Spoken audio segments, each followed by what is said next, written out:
ಪ್ರಚಲಿತ ಘಟನೆಗಳು ವಿಜಯವಾಣಿ ಮತ್ತು ವಿಜಯ ಕರ್ನಾಟಕ ದಿನಪತ್ರಿಕೆಗಳಿಂದ. ಬಿಸಿಸಿಐನ ನೂತನ ಅಧ್ಯಕ್ಷರಾಗಿ ದಿಲ್ಲಿಯ ಮಾಜಿ ಕ್ರಿಕೆಟಿಗ ಮಿಥುನ್ ಮನ್ಹಾಸ್ ಆಯ್ಕೆ. ಏಷ್ಯಾ ಕಪ್ ಫೈನಲ್, ಭಾರತಕ್ಕೆ ಸಿಂಧೂರ ತಿಲಕ, 5 ವಿಕೆಟ್ಗಳ ಗೆಲುವು. 4 ದಶಕಗಳ ನಂತರ ಫೈನಲ್ ಮುಖಾಮುಖಿಯಲ್ಲಿ ಮಣ್ಣು ಮುಕ್ಕಿದ ಪಾಕ್. ಸತತ 8 ಪಂದ್ಯಗಳಲ್ಲಿ ಪಾಕ್ ವಿರುದ್ಧ ಜಯ. ಏಷ್ಯಾ ಕಪ್ನಲ್ಲಿ ಭಾರತಕ್ಕೆ 9ನೇ ಪ್ರಶಸ್ತಿ ಗರಿ. ಏಕದಿನ 7, T20 2. ಏಷ್ಯಾ ಕಪ್ನಲ್ಲಿ ಸತತ 3ನೇ ಬಾರಿ ಅಜೇಯ ದಾಖಲೆಯೊಂದಿಗೆ ಪ್ರಶಸ್ತಿ ಗೆದ್ದು ಬೀಗಿದ ಟೀಂ ಇಂಡಿಯಾ. ಹಾಲಿ ಟೂರ್ನಿಯಲ್ಲಿ ಪಾಕಿಸ್ತಾನಕ್ಕೆ ಭಾರತ ವಿರುದ್ಧ ಸತತ 3 ಸೋಲು. 2.6 ಕೋಟಿ ರು ಪ್ರಶಸ್ತಿ ವಿಜೇತ ಭಾರತ ತಂಡಕ್ಕೆ ಒಲಿದ ಮೊತ್ತ. 1.33 ಕೋಟಿ ರು ರನ್ನರ್ ಅಪ್ ಪಾಕಿಸ್ತಾನ ತಂಡಕ್ಕೆ ಸಿಕ್ಕ ಮೊತ್ತ. ಭಾರತ 3ನೇ ಬಾರಿ ಏಷ್ಯಾ ಕಪ್ನಲ್ಲಿ ಅಜೇಯ ದಾಖಲೆಯೊಂದಿಗೆ ಪ್ರಶಸ್ತಿ ಜಯಿಸಿದೆ. ಈ ಮೊದಲು 2016ರ T20 ಮತ್ತು 2018ರ ಏಕದಿನ ಮಾದರಿಯ ಟೂರ್ನಿಯಲ್ಲಿ ಈ ಸಾಧನೆ ಮಾಡಿದೆ. ಭಾರತಕ್ಕೆ 4 ಬಾರಿ T20 ಟೂರ್ನಿಯಲ್ಲಿ ಅಜೇಯ ದಾಖಲೆಯೊಂದಿಗೆ ಟ್ರೋಫಿ ಗೆದ್ದಿದೆ.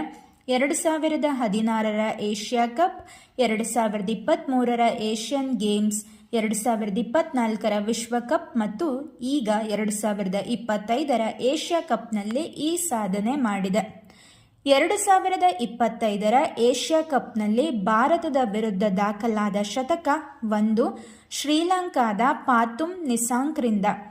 ಹಾಲಿ ಟೂರ್ನಿಯಲ್ಲಿ ಬೌಲರೊಬ್ಬ ಕಬಳಿಸಿದ ಅತ್ಯಧಿಕ ವಿಕೆಟ್ಗಳು 17. ಇದರ ಕ್ರೆಡಿಟ್ ಭಾರತದ ಕುಲ್ದೀಪ್ ಯಾದವ್ರಿಗೆ. ಏಷ್ಯಾ ಕಪ್ 17ನೇ ಆವೃತ್ತಿಯಲ್ಲಿ ಆಟಗಾರನೊಬ್ಬ ಗಳಿಸಿದ ಗರಿಷ್ಠ ಸ್ಕೋರ್ 314 ಭಾರತ ತಂಡದ ಅಭಿಷೇಕ್ ಶರ್ಮಾರಿಂದ.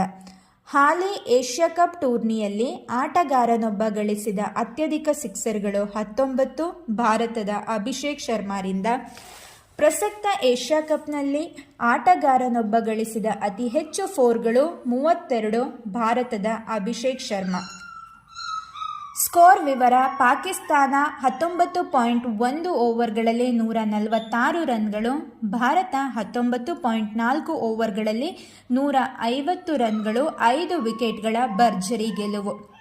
ಭಾರತದ ವಿದೇಶಾಂಗ ವ್ಯವಹಾರಗಳ ಸಚಿವ ಡಾಕ್ಟರ್ ಎಸ್. ಜೈಶಂಕರ್, ಫ್ರಾನ್ಸ್ನ ಅಧ್ಯಕ್ಷ ಇಮ್ಯಾನ್ಯುಯಲ್ ಮ್ಯಾಕ್ರಾನ್, ನಟ ವಿಜಯ್ ಅವರ ತಮಿಳಿಗ ವೆಟ್ರಿ ಕಳಗಂ ಟಿವಿಕೆ ಪಕ್ಷದ ಸಾರ್ವಜನಿಕ ರ್ಯಾಲಿ ವೇಳೆ ಶನಿವಾರ ರಾತ್ರಿ ಸಂಭವಿಸಿದ ಭೀಕರ ಕಾಲ್ತುಳಿತದಲ್ಲಿ